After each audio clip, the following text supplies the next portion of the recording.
Elhamdülillahi Rabbil alemin. Ve salatu ve selamu ala Resulina Muhammedin ve ala alihi ve ashabihi ecma'in. Assalamu alaikum ve rahmetullahi ve berekatuhu. Barchagızga da bugünkü va'azimni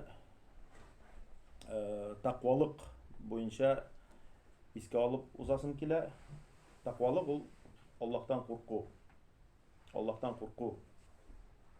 Allah subhanahu wa ta'ala Al-İmran suresinde ayta: "Ya eyyuhellezine amenu ittaqullaha hakka tuqatihi ve la tamutuna illa ve entum muslimun."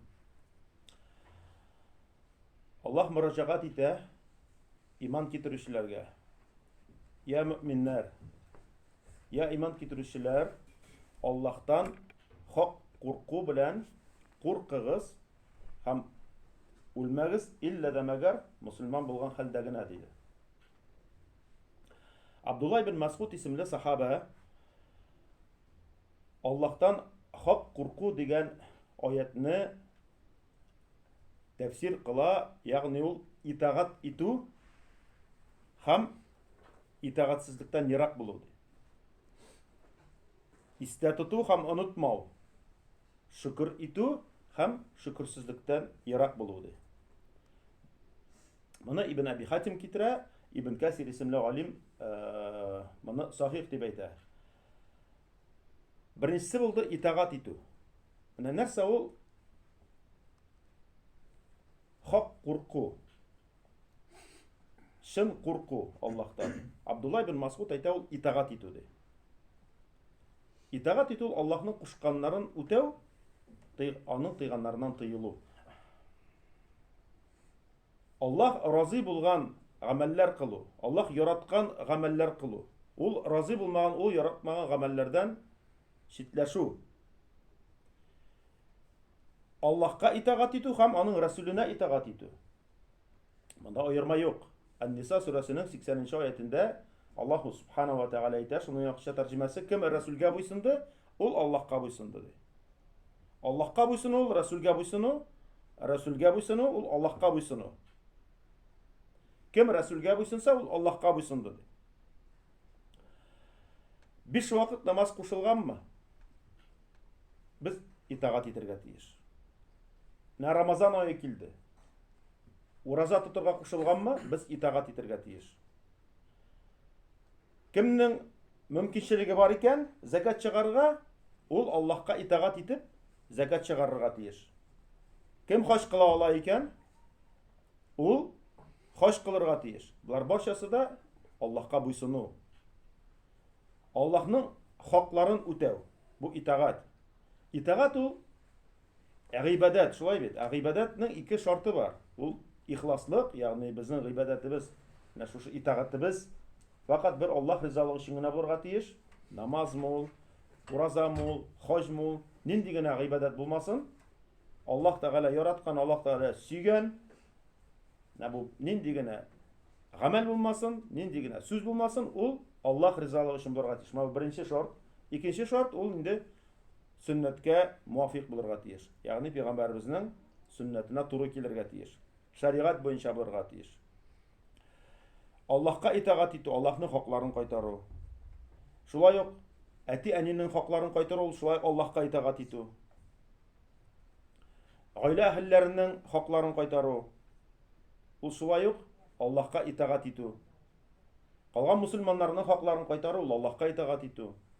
Hatta dinsiz kişilerin haklarını kaytarı da, o da Allah'a itaat etuga kire. Bir söz bilen etkende Allah subhanahu wa ta'ala bizge nerse yüklegen şularını ötev, ol Allah'a itaat etu bola. Allah'a itaat etu ham kapma karşı şunu Allah'a itaat etmev. Kim Allah'a itaat eteyken ol ecirli bola. Kim Allah'a itaat etmese günah ala. İkincisi buldu iste tutu ham unutmav. İste tutu ham unutmav. Yani biz iske tuturga tiyiş elbette Allah subhanahu wa ta'ala'nın emirlerin, Allah subhanahu wa ta'ala'nın Kim itaat etmeyken iki dünyada da Allah subhanahu wa ta'ala gazap vereceğin iste tuturga tiyiş. İste tuturga tiyiş, kabirde cevap veresin. Kıyamet günündeki hesapını iste tuturga tiyiş. Ud gazabını iste tuturga tiyiş. İste tuturga tiyiş, Allah'ın cennetin hem unutmau. İtaat etu, itaatsizlikten yirak bulu dedi. İste tutu hem unutmau.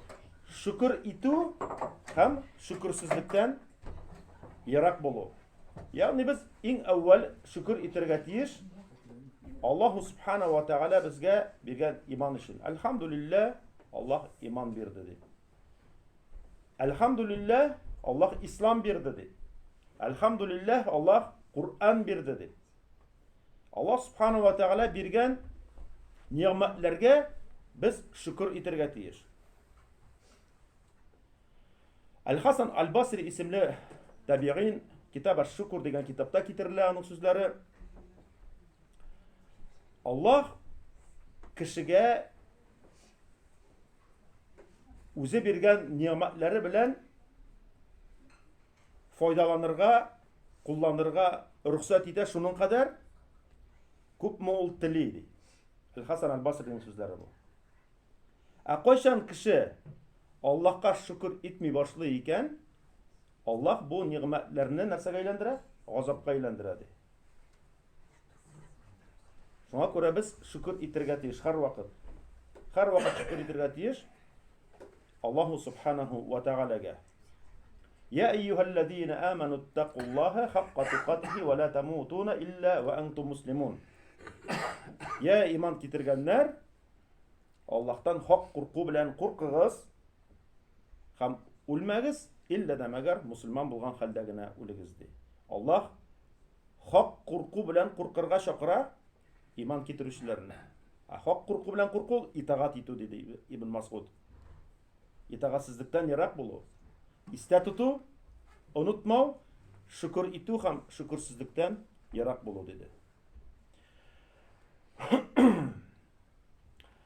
Şulay yok Allah subhanahu wa ta'ala Al-İmran suresinin %40. ayetinde ayette yakınca tercümesi biz bu günlerini bunda bara baxtli ham baxtsiz günler turlar. Günler iki türlü bular. Baxtli günler bular ham baxtsiz günler bular. Biz bu günlerini kişilerge şiratlaştırabız dey. Al-İmran suresinin %40. ayetinde biz bu günlerini yani baxtli günlerini hem baxtsiz günlerini kişilerge şiratlaştırabız dey. Şiratlaştırabız dey. İbn el-Cavzi isimli alim Said el-Hatir degan kitapta şuşu ayet hakkında ise yani qaysi bir vakit boylik qaysi bir vakit hayırçılık qaysi bir vakit büyüklük qaysi bir vakit tüben bulu qaysi bir vakit ittişlerinin suyunuşu qaysi bir vakit düşmanlarının suyunuşudur. Hem baxtli bula şu kişi qaysisi her bir şuşu halatda nık bir asılga, negizge, stерженға деп айтайық, основаға тұтынған екен. Ол да болса, нәрсе? Тақуалық. Hem eğer de kişi, takva kişi boy bula ekan, bu boylik anı takva kişini bize yaşaktı. Bizi. Eğer de takva kişi irkin, mul turmuşta yaşayken, mana bu takvalık onun şuşu irkin, mul, tınış turmuşun arttıracaktı. Arttıracak. Eğer de takva kişiye birer bela qaza kelgan ekan, bu takvalık şuşu belani uzırga, kişirirge yardım etecekti.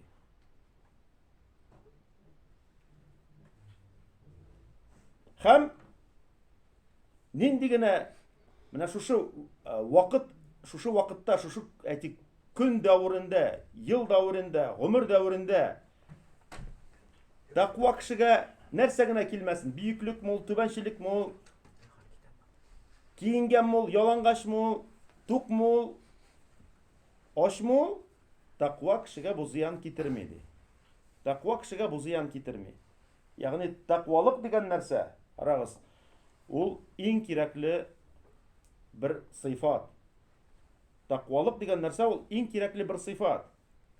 Һәм таквалык ул хаклык белән батылны аерырга ярдәм итә.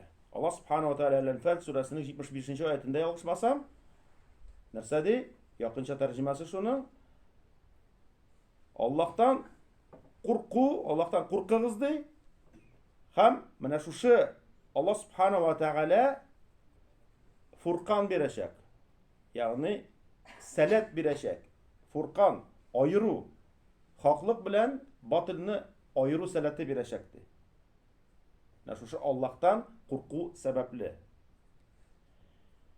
Həm Allah'tan qorqu ol kişini iki dünyada da bəxtli idi. İki dünyada da bəxtli idi. Bu dünyada Allah'tan qorqqan kişi bir qaşanda həsrətdə qalmayacaq. Ул һәр вакыт гадел булачак. Ул Аллаһның саклавы астында булачак. Һәм менә шушы тақва кешеләрне Аллаһ Субханаһу ва Тааля ярата. Тақва кешеләрне Аллаһ Субханаһу ва Тааля гафу итә. Аллаһ Субханаһу ва Тааля һәр вакыт булышып ярдәм итеп тора тақва кешеләргә. Һәм Бақара сүрәсенең 1-нче аятьләрендә Алиф лам Аллаһ Субханаһу ва Тааля әйтә: Алиф лам мим заликал китабу ла райба фи. Бернинди дә шик юк ди. Бу китап муттақиннарга, ягъни Аллаһтан куркучыларга хидаят, туры юлны күрсәтер өчен иңдерелгән китап икәнлегендә. Аллаһтан куркучыларга ди. Муттақиннарга иңдерелде, туры юлны күрсәтер өчен.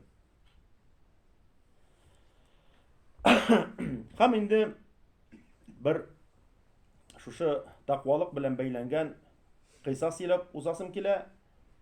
Бу кыйса Миргат аз-Заман дигән китапта китерелә. Авторы Шамсуддин Абул-Музаффар Юсуф ибн Абдулла ибн Аль-Джаузи исемле галимнең оныгы була бу. Шул Миргат аз-Заман дигән китапта bir кыйса китерә. Имам Ат-Табари турында зур галим, тәфсир галиме. Шул имам Ат-Табари мен bir вакыт Хош сезонында Мәккәдә идем ди, Мәккә шәһәрендә идем. Һәм bir Харасаннан килгән кешенең игълан иткәнен ишеттем. Я Мәккәхилләр, я хош кылучылар, мин янчыгымны югалттым ди. Ул янчыкта 1000 динар бар иде. Һәм кем шул динарларны миңа табып алып килә икән, Аллаһ аңа хәерлек бирсен ди. Җәһәннәм утыннан имин кылсын, әҗир савабы аның хисап көнендә булачак. Һәм аның янына bir олы яшьтәге карт ир кеше килә дә, я Харасан ахиле ди. Безнең дәүләт хәзер авыр хәлдә ди. Хаҗның санаулы көннәре калды, сезон шикләнелде ди, керем ишекләре ябылды ди. Нәрсә була ди, әгәр дә бу шушы динарларны Аллаһка иман китерүче олы яшьтәге әгәр дә берәр карт кеше тапкан булса ди. Һәм кайсысы синең белән килешү төзергә тели? Нинди килешү? Ул ди сиңа менә шушы 1000 динарны бирә, ә син аңа 10ннан 1-ен бирәсең. Ягъни 100 динарны бирәсең, бүләк итеп. Бу Харасан ахиле юк ди. Канагатсызлык күрсәтә. Юк ди, мин риза түгел моңа ди. Мин бу эшне Аллаһка калдырам һәм бу кеше буенча кыямәт көнендә Аллаһка зарланачакмын ди. Аллаһ күркәм вәкил ди. Һәм Имам ат-Табари әйтә, нишләптер минем башыма динарларны табучы карт кеше шушы кеше түгел микән дигән уй килде ди. Һәм әкрен генә артыннан киттем моның. Һәм чынлап та шулай булып чыкты ди. Бу үзенең өй янына килә дә һәм җәмәгатенә эндәшә. Җәмәгате чыккач, я җәмәгатем ди. Мин теге динарларның хуҗасын таптым ди. Әмма ул бүләкләргә җыенмый ди. Бер дә бүләкләргә ашыгып тормый ди. Мин аңа әйттем, шушы динарларны табучы сиңа бу 1000 динарны бирәчәк, ә син аңа 100 динар бирәсең дип. Шушындый килешү төзик дип тәкъдим иткәч, ул риза булмады һәм мин бу эшне Аллаһка калдырам дип әйтте. Миңа ди бу динарларны кайтарырга кирәк, мин Раббым Аллаһ Субхана ва Тааладан куркам ди. Хатыны нәрсә ди? Я Абу Гайяс ди. Бу бабайның исеме инде Абу Гайяс була. Я Абу Гайяс ди. Мин синең белән хәзер 50 ел хәерчелектә яшим ди. 50 ел хәерчелектә яшим ди. Синең 4 кызың бар, 2 апаң бар ди, әниең бар, мин һәм син 9-нчысы ди. Безнең сарыкларда юк, безнең басуларда, кырларда юк, безнең бер нәрсә юк ди. Син безнең халатны яхшырак беләсең ди. Ризыкландыр безне, без бит ач ди. Киендер безне ди. Әгәр дә син үзеңнең гаиләңне ризыкландырсаң, бәлки Аллаһ Субхана ва Тааля сине байытыр ди. Һәм син кайтарырсың бу динарларны ди. Һәм бу Абу Гайяс нәрсә ди? Валлаһи мин моны эшләмәячәкмен ди. Хәзер ди мин ди картлыкка ирештем ди. Карныма харам кертимме ди.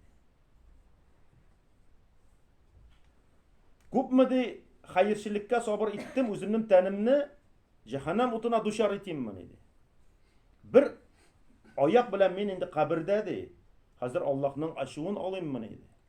Мин моны эшләмәячәкмен ди. Имам ат-Табари мин шушы картның һәм аның җәмәгатенең сүзләренә гаҗәпләнеп китеп бардым ди. Икенче көнне нәкъ шул ук сәгатьтә бу Харасан әһле яңадан игълан итә башлый. Я хош кылучылар, я Мәккә әһелләре, мин янчыгымны югалттым, анда 1000 динар бар. Кем миңа аны табып алып килә икән? Аллаһ аңа хәерле тормыш бирсен, җәһәннәм утыннан имин кылсын. Әҗр савабы аны хисап көнендә, кыямәт көнендә булачак. Һәм бу игълан итүче янына яңадан шушы карт кеше килде дә, мин ди синең яныңа кичә килгән идем ди. Синең белән сөйләшкән идем ди. Һәм мин сиңа ди тәкъдим иткән идем, ул табучы сиңа 1000 динарны кайтара, ә син аңа 100 динар бирәсең дип, син риза булмадың ди. Риза булмадың ди. Әгәр дә син аңа бирсәң ди, 10 динар ди. 10 динар бирсәң, бу аның өчен ди ярдәм булачак ди. Ризык һәм тынычлык булачак ди. Харасан әһле нәрсә дип әйтә? Юк ди. Мин риза түгел ди. 100 динарга да риза түгел, 10 динарга да риза түгел. Кичкенә акчалар түгел. Кичкенә акча түгел. Нинди фитнә? Бу карт кешегә нинди фитнә килә? Ул бит хәерче кеше. 4 кызы бар, апалары, әнисе бар, хатыны бар. Хатыны без синең белән хәзер 50 ел буе хәерчелектә дип, шушындый сүзләр әйтте. Ризыкландыр безне. Бәлки Аллаһ Субхану ва Тәгалә син безне ашатсаң, ишетсәң, киендерсәң, байытыр һәм син шул вакыт кайтарырсың дип, шундый сүзләр ишеттерде. Әмма ул риза булмады. Мин Раббымнан куркам диде. 10 динарга да риза булмый бу Харасан ахиле. 10 динарга да риза булмый. Соңыннан инде Üçüncü kөнне яңадан бу Харасан ахил игълан итеп йөри башлады шул вакытта, һәм бу олы яшьтәге кеше киләдәген мин синең яныңа хәзер 3нче мәртәбә киләм. Беренче мәртәбә килдем 100 динар дип. Бүләк ясады. Син риза булмадың. Икенче мәртәбә килдем 10 динар дип. Син шулай ук канәгать булмадың. Мен синнән хәзер сорыймын 1 динар ди. Менә ул кеше кайсысы сиңа 1000 динарны кайтара, синең югалган акчаларыңны кайтара, син аңа 1 динар бирәсең. Менә шундый килешү белән килдем мин. 1 динар. Нәрсәгә ул мохтаҗ, нәрсәгә аның хаҗәте бар? Шәригатькә муафик булган нәрсәләрдә тотачак ул аны, сарык алачак, балаларын ризыкландырачак, калганнарына. Ягъни шәригат кушкан урыннарда гына ул аны сарыф итәчәк. Бирди 1 динар ди. Нәрсә дип җавап бирә Харасан ахиле? Ничек уйлыйсыз? Юк ди, әйе. Юк ди. Хәзер мин бу эшне ди Аллаһка калдырдым ди, тапшырдым Аллаһка ди. Тулысынча Аллаһка калдырдым ди. Һәм кыямәт көнендә мин бу кеше буенча Аллаһка зарланачакмын ди. Аллаһ күркәм вакил. Шулай дип тамамлый. Шушы сүзләрне әйткәннән соң бу Харасан ахиле бу олы яшьтәге ир кеше нишли тартып китерә дә киттек әйдә ди. Ал үзеңнең динарларыңны. Мин хәзер төннәрен йоклый алмыйм ди. Минем тынычлыгым бетте ди. Һәм үзе белән алып китә. Имам ат-Табари мин алар артыннан әкрен генә киттем ди. Һәм нишли? Ие янына килә дә, җирне казып, шушы янчыкны чыгара даган. Ал үзеңнең динарларыңны ди. Һәм дуа кыл Аллаһка ди.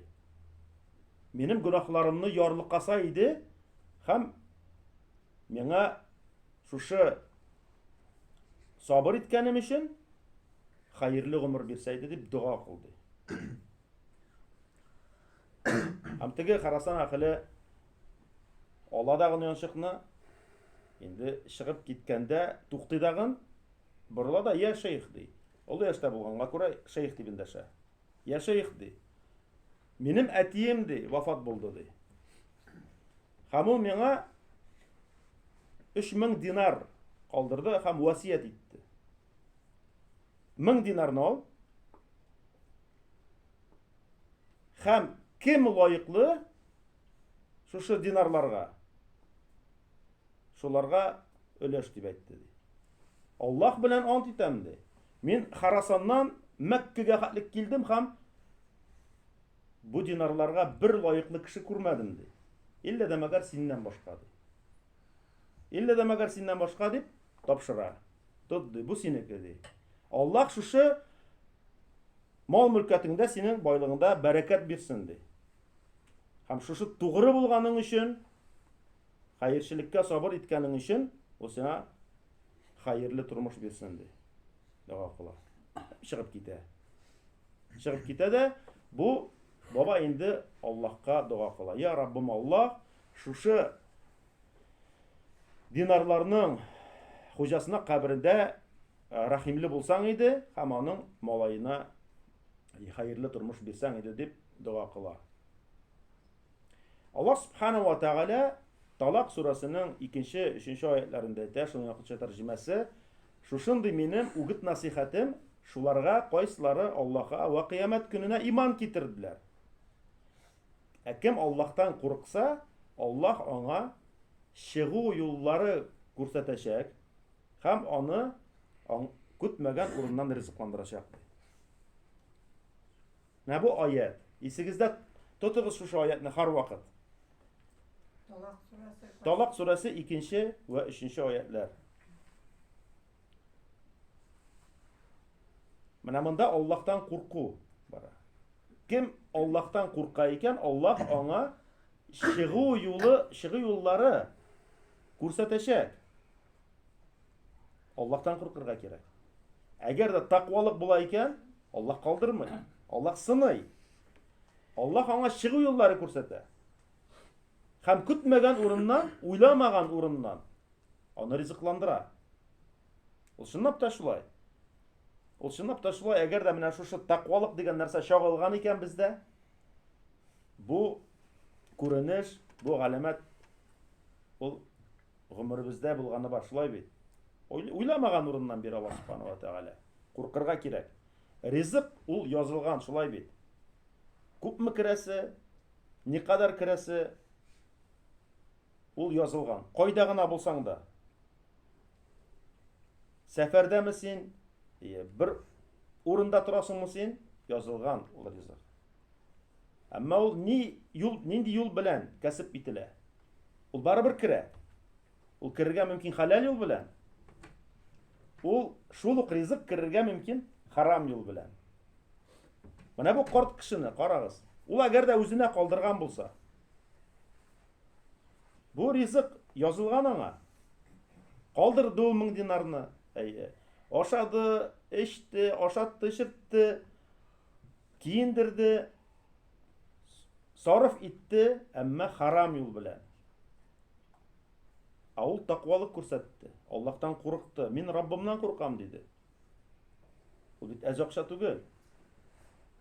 Аллаһ Субханаһу ва Тәгалә барыр бирде аңа менә шушы язылган акчаларны.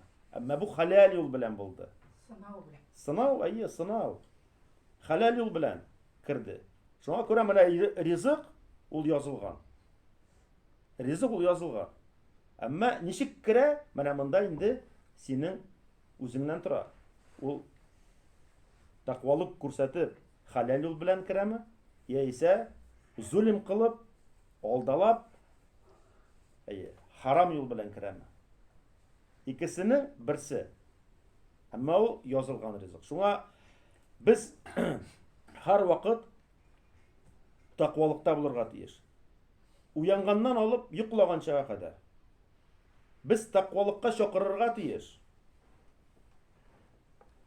Әгәр дәген шушы тақвалык дигән Аллаһтан курку, аның газабыннан курку, аның ләгънәтеннән курку, аның ачуыннан курку дигән шушы сыйфат йөрәктә тамыр җәйсә, йөрәктә ныклап урнашса, менә бу кешегә инде бер нәрсә дә куркыныч булмый, бер нәрсә дә зыян китерә алмый. Менә шушы тақвалык кирәк.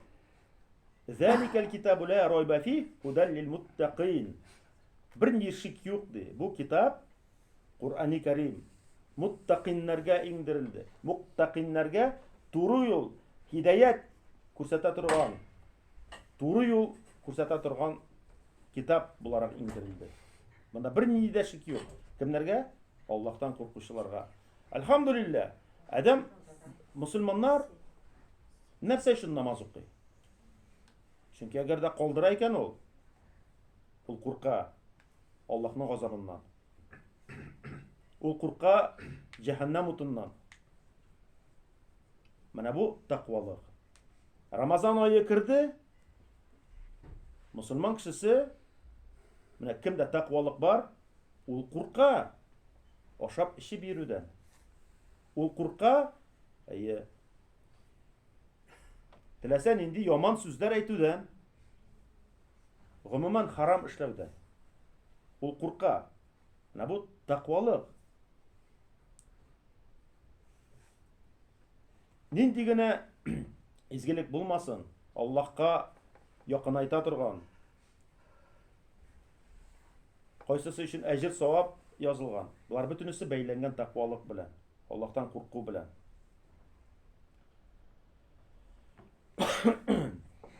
Bu muhterem kardeşler, takvalık degen narsani bizde bulдырырга кирәк. Булдырырга кирәк һәр беребездә. Takvalık ул кемдәдер күбрәк булырга мөмкин, кемдәдер әзрәк булырга мөмкин. Әмма аның менә шушы takvalыкның зурысына ирешергә кирәк. Шын курку. Менә вагазның башында Гимран сүрәсендәге аят әйтелә. Аллаһ мөрәҗәгать итеп әйтә. Иман китерүчеләргә, я иман китерүчеләр ди. Аллаһтан шын курку белән куркыгыз ди. Ясалма ниндидер уен курку белән түгел, шын курку белән куркыгыз һәм үлә күрмәгез ди, кисәтә. Илля да мәгәр мусульман булган хәлдә генә үлегез ди. Мусульман булган хәлдә генә үлегез. Аллаһтан курку ул риясыз булырга тиеш. Шулай бит, ул фақат ихласлык белән булырга тиеш. Аллаһ ризалыгы өчен. Аллаһ күреп тора ди. Әгәр дә монда рия керә икән, кешедән курку дигән нәрсә күбрәк була икән. Бу дөрес түгел. Булырга тиеш Аллаһтан курку. Булырга тиеш Аллаһтан курку. Хәмер эчүчене мисал итеп китереп була. Хәмер эчүче хәмерен ташлый врач әйткәнгә күрә. Үләсең бит. Булайрак эчеп йөрсәң, синең бавырың тарала, синең ашказаның бетә. Һәм төрле ширләр белән куркыта. Һәм ул хәмер эчүен калдыра. Менә бу кешегә әҗер савап юк. Икенче берәү хәмерен калдыра, Аллаһ харам кылды ди. Аллаһ тыйды ди. Моның өчен җәһәннәм газабы булачак дип калдыра. Менә моның икенчесе дөрес калдыру, менә шушы харамны. Беренчесе курка, сәламәтлеккә зыян килдер дип. Икенчесе курка, нәрсә дип? Аллаһ субхана ва тааляның ачуын алырмын дип. Җәһәннәмгә керермен дип курка. Менә шушындый курку булырга тиеш. Шын курку. Намаз укыганда да шулай ук. Намаз укыганда да шулай ук. Һәм гомумән изгелекләрне кылганда менә бу рия дигән нәрсәләр булырга тиеш түгел. Фақат Аллаһтан курку. Аллаһтан курыкканга күрә без аның әмерләрен үтибез. Аллаһтан курыкканга күрә без харамнардан тыелабыз. Алхамдулилlah, менә Рамазан аена кирдек, шулай бит. Рамазан аена кирдек. Менә бу таквалык дигән нәрсә инде ул хәзер шагыла. Мин иман китерде, минем күңелемдә бит инде бар. Мин ышанам дип Рамазан аена кергәч тә, әгәр дә ул калдырмый икән, Аллаһ тыйган нәрсәләрне ул тан беленгәннән алып, кояш байыган шәһәрлек, ашау, ишү, мәсәлән, һәм башка тыйылган нәрсәләрне калдырмый икән, аның мин иман китерде, минем йөрәктә, мин Аллаһтан куркам дигән сүздә нинди файда бар? Бу куры сүзләр. Шулай бит. Аллаһтан курыккан кеше ул нәрсә ул тыйыла. Аллаһ харам кылган нәрсәләрдән тыйыла. Менә бу хак курку була.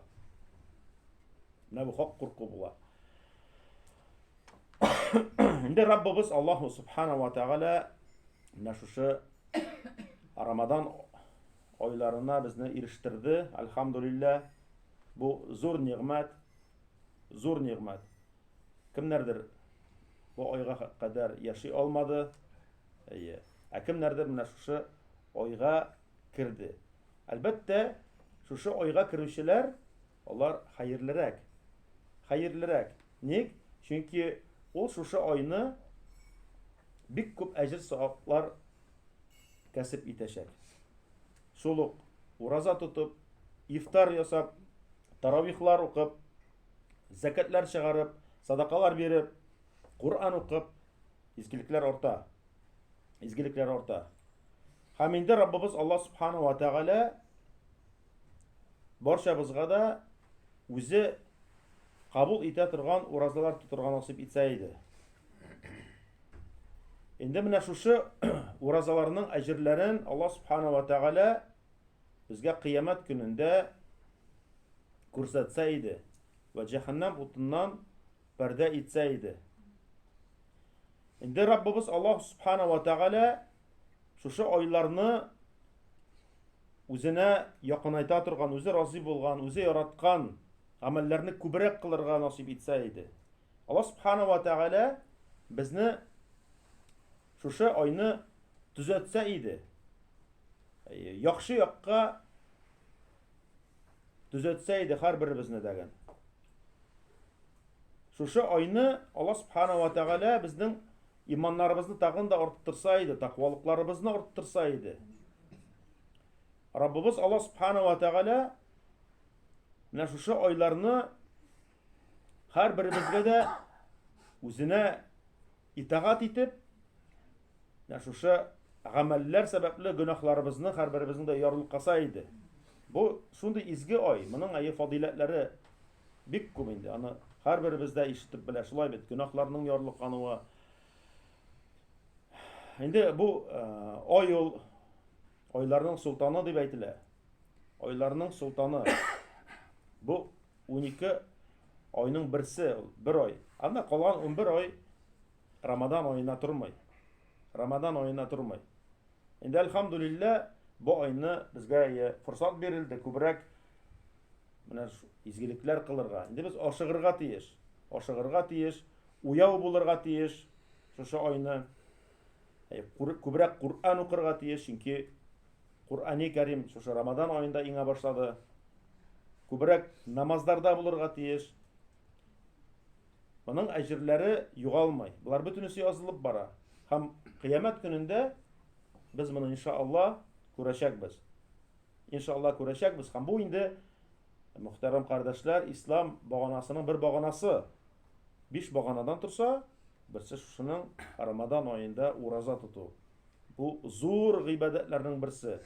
Аллаһ Субхана ва Тәгаләнең иң сөйгән гыйбадәтләренең берсе. Рамазан айында ураза тоту. Безнең инде ураза тотырга тиеш ашказаныбыз гына түгел. Шулай бит. Ураза тотырга тиеш телебездәген, күзләребездәген, кулларыбыздагын, аякларыбыздагын, кулакларыбыздагын. Ураза тыелырга тиеш, ягъни тыелырга тиеш. Аллаһ Субхана ва Тәгалә яратмый торган bütün нәрсәләрдән. Нәрсә генә булмасын. Инде шайтаннар багауланган ай, әлхәмдүлилләh. Инде менә шушы айны чынлап та һәрберебездәген сизә, шундый бер төрле рәхәтлек бүтән айларда сизмәгән. Һәрберебездә көтеп ала менә шушы Рамадан айындагы кояш баюларны, шулай бит. Айдан баласының 2 сөенеше бар. Шуның берсе ифтар вакытында булса, уза чыкканда, икенчесе кыямәт көнендә әҗер савап алган вакытта. Без сөенеп көтеп алабыз моны, әлхәмдүлилләh. Әле Рамазан айы үтеп киткәч, бер төрле бушлык калачак. Ул һәр елны шулай. Бер төрле бушлык кала. Шуңа күрә без инде үткәрергә тиеш бу айны, ничек тә булса, күбрәк гыйбадат кылып, тырышлык күрсәтеп, Аллаһ ризалыгы өчен. Күбрәк. Һәр нәрсәдә күбрәк булырга тиеш менә шу гыйбадәттә. Раббыбыз Аллаһ Субхана ва Тәгалә шушы җыелуларны хәерле җыелулардан насыйп кылса иде, амин. Аллаһ Субхана ва Тәгалә шу ифтарларыгызны кабул итсә иде, амин. Таравихларны кабул итсә иде. Аллаһ Субхана ва Тәгалә һәрберебезгә дә файдалы, хәерле гыйлем бирсә иде ва шул гыйлем белән гамәл кылырга насыйп итсә иде. Аллаһ Субхана ва Тәгалә тақва бәндәләрдән булырга насыйп итсә иде һәрберебезгә дә. Субханакаллаһумма бихамдика, ашһаду ан ла илаха илля анта, астагфирука ва атубу илейк. Фәрит кардәш, hoş geldin.